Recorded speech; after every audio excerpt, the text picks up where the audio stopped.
on YouTube and heading toward everything on Twitch. It's taking a few minutes, but at least we don't have quite as much to worry about as what we saw just a few hours ago, with chances of severe weather finally coming to an end. But it looks like we may be back with that potential coming up a little bit later on. I'm Chief Meteorologist Austen Onek. This is Weather Overtime. We are live and direct from downtown Chattanooga, Tennessee. If you're just joining us, welcome to the show. Maybe you've never been here before. If you haven't, this is again our opportunity to talk about what's going on with weather, and glad to have you along. We'll answer any questions that we possibly can. If we can't answer anything directly, we'll let you know, and we'll do some research and we'll try to help you out on that. We're coming to you from the areas around southeast Tennessee, northwest Georgia, northeastern Alabama, and extreme western North Carolina. This is our online video weather blog. It's a Q&A session. Again, if you want to talk about various and certain things, we'll be glad to talk about what we can, but primarily for the people who live in this area, if you want to know more about what's happening, we can help you understand a little bit more about what's going on with the weather. Coming up, we've got, again, hurricane season in full swing, and we may be looking at the D-named storm coming up here relatively soon, depending on what goes on. We also have the risk of severe weather. We also see a lesser chance of flash flooding. Good news on that. Plus, if you're a weather photographer, your opportunity to participate for a calendar that is seen worldwide from the World Meteorological Organization. We'll talk more about that coming up here in just a little while, so stay tuned for that. Looks like everything is where it needs to be on Twitch and YouTube, so we're going to go ahead and get going. First off, we'll talk about what's happening again with the current weather situation, which for right now, again, northwest Georgia, northeast Alabama, southeast Tennessee, and a small portion of western North Carolina. That's the News 12 viewing area.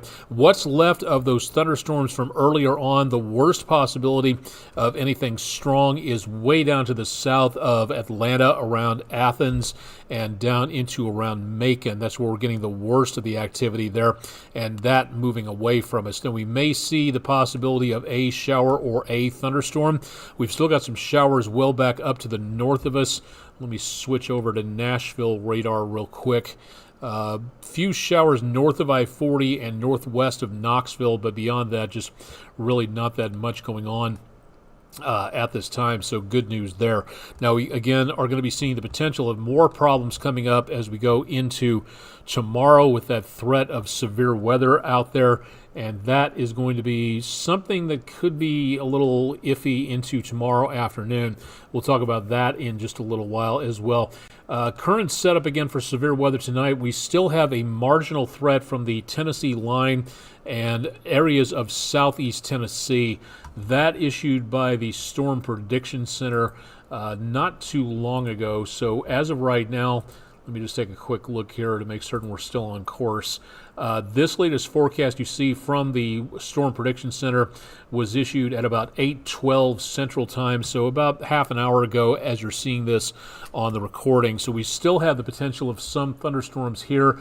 Worst potential is going to be well back up to our north and east. And then we see for tomorrow the threat, again, mainly shifting back to the northwest. We see a marginal threat here for the rest of the News 12 viewing area. That's going to be about as good as it gets for tomorrow. So there is still going to be the chance of some stronger weather into tomorrow. Now for Wednesday, peak of the week, the chance is more of a generic threat. There's not that much that's going to be possible here.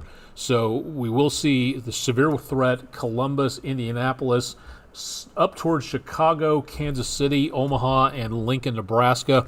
Could be picking up the worst of the worst activity, but we're going to be concerned mainly with what's going to be happening tomorrow with, again, that potential threat, and that is where we see that possibility of maybe some damaging winds and the possibility of an isolated tornado threat. So that is something that we are really going to have to take a look at and keep an eye on for right now.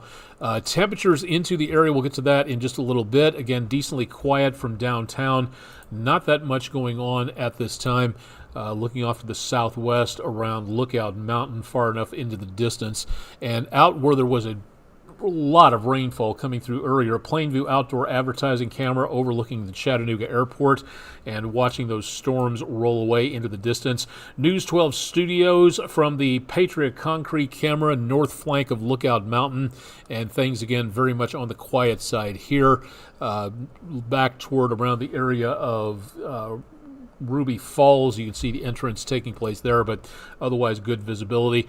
Downtown from the North Shore into and around the Chattanooga Theater Center, a lot of rain coming through here earlier, and also on the Chattanooga Zoo webcam to where we picked up a pretty decent amount of rain. It looks like the lights, well, we're pointing off to the southwest. Hopefully haven't lost power in this area, but that's a good possibility. And let's just do one more here from Chattanooga Red Wolf Stadium, where there is a decent amount of construction traffic, but doesn't look like too much for right now, so everything moving along pretty nicely in all directions. So good news for Monday night. 74 current temperature, where we went from 90 to 74 in a very short amount of time, thanks to that rain and thunderstorms that moved through the area. What we've got into tonight should be a potential of a shower or a thunderstorm, maybe some here and there. Outside of those showers up around I-40, there's really not that much, and all that activity down to the south continuing down that direction.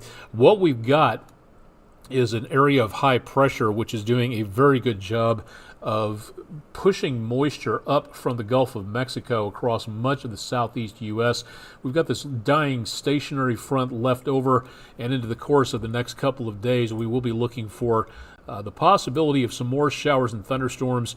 It looks like most of this storm system to our northwest will be staying up that direction, so what we will see is high pressure pretty well dominating the southeast United States, but also giving us the potential of some more thunderstorms possible into and around the area. You can have a big dome of high pressure, but you can have pop-up showers and thunderstorms underneath that dome of high pressure if you have a decent amount of moisture in the atmosphere, enough instability, and enough energy from the sun shining down that direction. So it is possible that we could see a very decent, a very healthy amount of rainfall coming up over the next several days. But what we are not seeing at this time, and this is the really good news from all the rainfall we've picked up over the last few days, it does not look that we are going to be getting a huge amount of rainfall, as in another 1.5 to 2 inches. It looks like most of that is going well north and back to our east and southeast.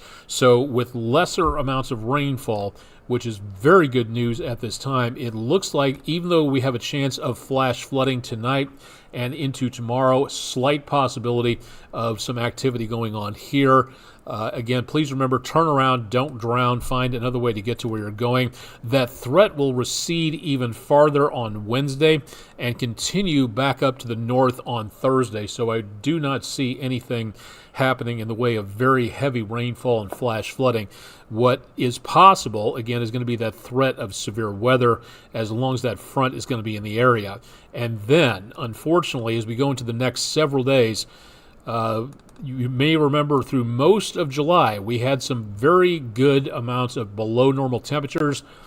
That party is over with. Unfortunately, we've got less in the way of cooler weather or below normal, and as of right now, we're going well up on the above normal scale. So for right now, the chances of us picking up anything relaxingly below normal is absolutely not going to be happening, and we are going to be back in the soup again into the next several days. Warm and muggy at night, and also looking again at the potential of some dangerously hot heat.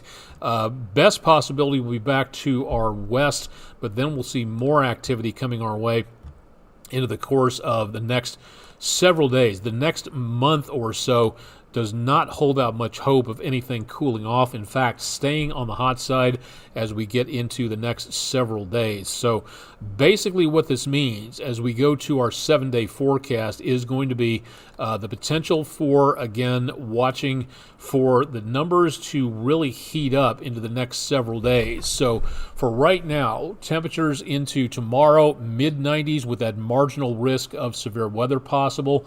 and then flirting with 100 degrees going toward the middle to end part of the week, and then stabilizing a little bit in the mid-90s, just above normal for this time of the year.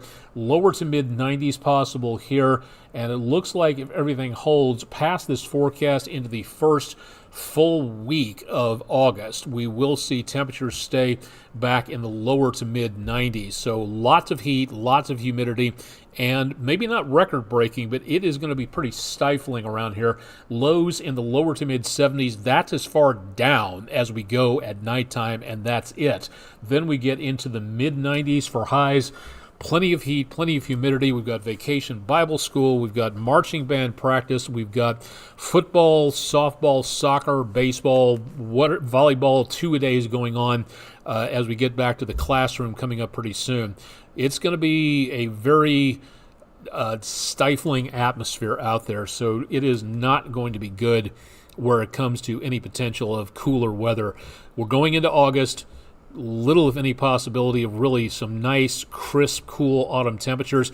We can stay in the 90s easily as we go into October, and I hope that's not the case right now, but so far we are watching for that potential, and we do have that capability of staying very hot for a long period of time, and that's exactly what it looks like what we're going into at this point. So for right now, that appears to be the rule for us, and any chance of anything changing is just really not in our wheelhouse. We also have to take into account the tropics, and we're going to forget at this point in time what's going on in the Pacific. There are about 3 systems all the way over here, but we're also mainly looking right now at the area into and around the Caribbean, and also into the area closer to the United States. If you haven't paid attention to the forecast out here and you're planning any travel anytime soon, it is going to be, again, the potential for a problem. We've got our next storm system, which could become the D-named storm. Now, if you're looking out here and saying, what storm system? Well, in a way, you would kind of be right, because we don't see anything here really developing just yet right now. In the next 2 days, the possibility is basically 0%. So we're looking again at a 40 to 60% chance of developing, and that's what it gets for right now. But as this area moves over the warmer waters, gets away from the dry, dusty air, thank you, Sahara Desert, for that, that could see a rapid increase in the development of our next storm system. So here's what it's looking for. Again, if you're taking a cruise, if you're going to anywhere around Grenada, Puerto Rico, the Dominican Republic, anywhere out in the Leeward Islands, St. Thomas, St. Croix, the Bahamas, anything like that, anywhere in this oval area shaped here, this squashed kidney bean looking area, that is where the National Hurricane Center is watching for potential development end of this week into this next weekend. And you're saying, okay, well, great, there's nothing going on right now. What are we so worried about? And if we were supposed to be worried, why doesn't this have a designation? Well, if it did have a designation, it would be a lot further along developmentally. It's not at this point. The potential is there. It just hasn't really started going just yet. Usually when these storm systems start to spin up, when they start to show a little bit more cohesion, a little bit more spin, that is where we may see, again, the storm given an investigation area. You see them all the time, Invest 94, Invest 95. This does not have an invest yet, is not a designation as an investigation area. So we don't have any of those spaghetti models that we could show you, but it's a good possibility that that is going to be coming up very, very soon. So into the next couple of days, this system could become a tropical depression, possibly even a tropical storm, getting a name. And again, as it goes toward the Bahamas, that is where we may see some problems. We don't see anything as of right now, but it is possible that we could see that any point in time in the next week, which means that if you're heading, again, anywhere ocean-bound, beach-bound anytime soon, you really need to watch this system with a lot of interest, because if you're heading for an area where this storm is heading towards, you're going to want to turn around and get out of there, because you don't want to be stuck, even in a tropical storm. the amenities could be cut off, the power supply could be damaged, traffic could be snarled. You don't want to be heading into a place where a storm is heading toward you. It's just not a very good idea for anything, including your own safety. So this really needs to be watched over the next several days, so keep it tuned to News 12 for more details, and we'll keep you updated on that. From News 12 viewer Gage Bell from Soddy Daisy, a nice view of a bumblebee for all the apiarists out there. Here's one for you today from Flat Top Mountain Farm. Never been there, but hopefully going to try one of these days. That's our Langley Roofing weather window picture of the day, and if you've got pictures, we'd love to see them and show them, so send them in to us at our social media pages, email them to us, or again go to wdef.com/photos for more detail. Now, talking about that, if you are a hand at photography and you would like to maybe submit your picture to a much bigger contest, if I can find it here, I know I had it here someplace. If you would like to know more about this, this is really a neat opportunity. The World Meteorological Organization holds these competitions every single year, and the 2025 calendar competition is on now. It's one of the most, as they say, the most anticipated annual activities, to where you can send in information and pictures for this particular calendar for the competition itself. The competition will align with the theme of World Meteorological Day 2025. Coming up next year, it's called Closing the Early Warning Gap Together, focusing on the Early Warnings for All initiative. Not everybody in the world is quite as blessed as America, Canada, back into the European Union with tons of warning and weather information. So the idea of getting information about cyclones, about tsunamis, about droughts to everybody on the planet, that's one of the initiatives of the World Meteorological Organization. The winning photographs will be printed in the WMO 2025 calendar. They'll be showcased on the WMO website, social media platforms, public outreach products, and prominently in our World Meteorological Day 2025 celebrations. That's coming up in February of next year. They will also be promoted among other United Nations agencies. Lots of recognition, no financial reward. So just know that. Again, to where you start off with there. If you'd like to know more, you can enter. You have to fill out an entry form. All photos have to be a minimum of 4,000 by 3,000 pixels, JPEG or TIFF format. All photos must be in landscape format. Black and white as well as color photography will be accepted, and all photos must be clearly captioned, including a title, location, and date. Deadline for entry is September 1st of this year, so you've got just about a month and a day roughly before this entry is closed. So if you'd like to submit your pictures, great opportunity to do so and become worldwide famous for your entries. These, by the way, right here are pictures of former pictures of the day from the Langley Roofing weather window picture of the day. These are what our viewers have sent in as some of their pictures. Did not have time to get the captions on here, but again, we do have great examples of weather photography right around this area. Thank you all very much for that, and please consider submitting your pictures for the World Meteorological Organization's 2025 calendar competition. It'd be really nice to see that and have somebody from a local perspective win on that. All right, so for tonight, we have a very neat question in regards to wetlands. They are a very important part of the environment of the planet, and they help to both to absorb pollutants. They also are good carbon sinks. They are home to thousands of different species. They also slow down storm surge and can protect against some of the worst storm surges out there. For every mile of coastline that has wetlands and those areas that can act as speed bumps, then the better off a protected area will be with those wetlands. So they are vital to keeping everybody safe and out of harm's way. It's a really neat idea to promote this. And if you'd like to know more, all you have to do is go to our website where we have tons more about this. But for tonight, our friendinroofing.com weather poll of the day: which state actually has the most wetlands? And Alaska coming in first with 43% of the vote. Texas winding up with 0%. That's a bit surprising. 21% in Florida. 36% of you voted for Louisiana. The actual winning vote was Alaska, where actually 43% of the state is registered as having some form of wetlands. That's a lot of territory, but that's why Alaska takes the crown on this particular title on there. So really need to take a look at that.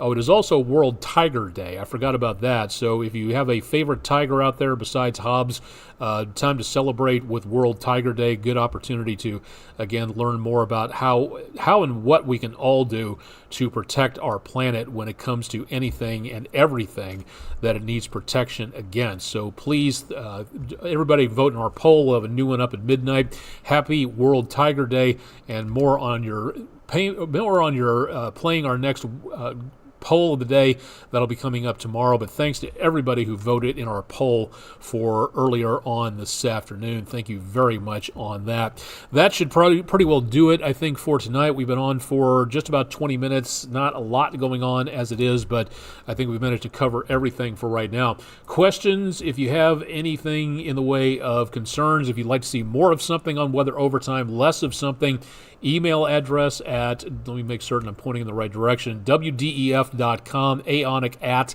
and if you'd like to know more, go to our website at wdef.com/weather for more details there. So that should wrap it up for Monday night. Again, please keep it tuned to News 12, because tomorrow afternoon we may be looking at more chances of thunderstorms heading our way, and some of those could be on the strong to severe side, so please keep it tuned and we'll keep you updated on what's going on there. Chip Chapman's got your forecast bright and early on Tuesday morning, so stay tuned there. Live and direct from downtown Chattanooga, Monday evening, the last Monday of the month of July, the 29th.